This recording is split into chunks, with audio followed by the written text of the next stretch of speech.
The recent news that former President Joe Biden underwent a procedure to remove skin cancer lesions from his forehead has reignited public debate about his health and age. The procedure, a common dermatological surgery known as Mohs surgery, was confirmed by a spokesperson after a video surfaced showing Biden with a noticeable scar.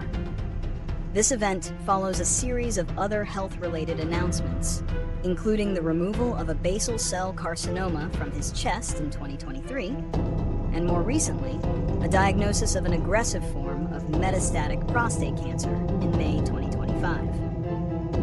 While medical professionals describe the skin cancer as a common and highly treatable form, the recurrence of health-related news in quick succession has kept the focus squarely on his physical well-being.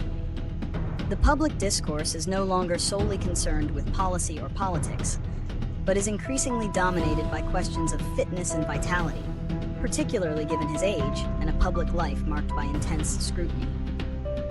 From a clinical perspective, basal cell carcinoma is the most common form of skin cancer. It rarely metastasizes or spreads to other parts of the body, but it can grow larger and become more difficult to remove if left untreated. Mohs surgery is a precise technique that removes thin layers of skin until a cancer-free margin is achieved, which offers a high cure rate. The procedure on the forehead is a standard part of dermatologic care. However, the timing and the series of previous health revelations, most notably the aggressive prostate cancer, have combined to create a narrative that extends far beyond the typical medical news cycle. Reasons and consequences.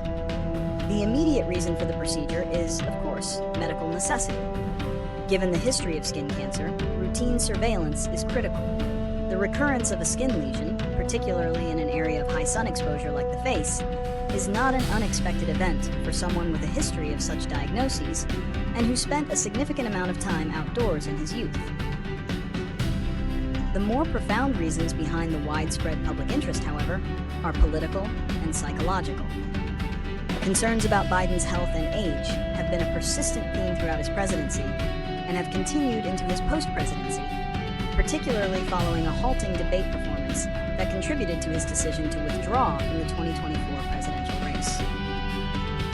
The consequences of this news are multifaceted.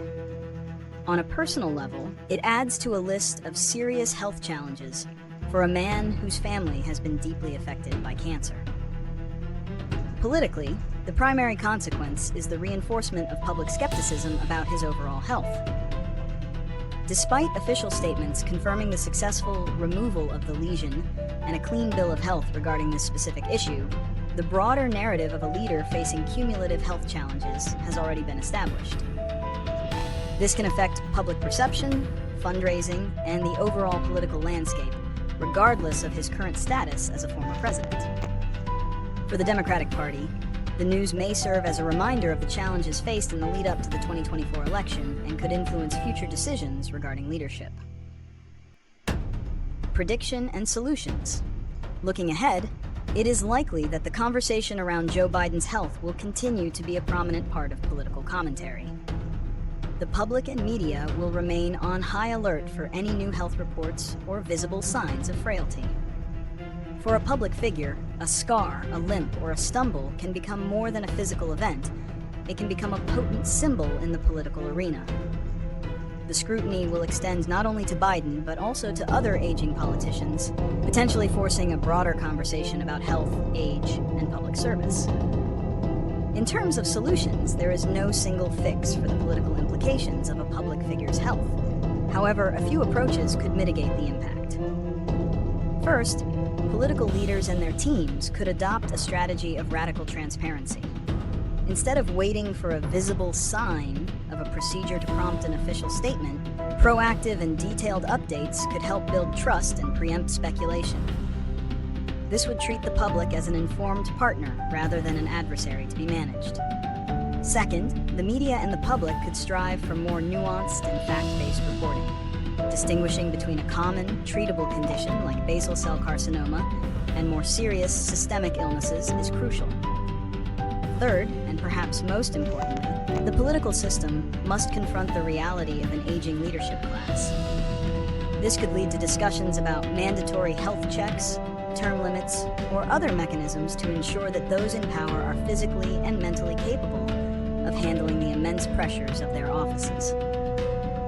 Ultimately, while individual health is a private matter, when it belongs to a public servant, it becomes a public concern, and how that concern is managed is a key test of both political and media integrity.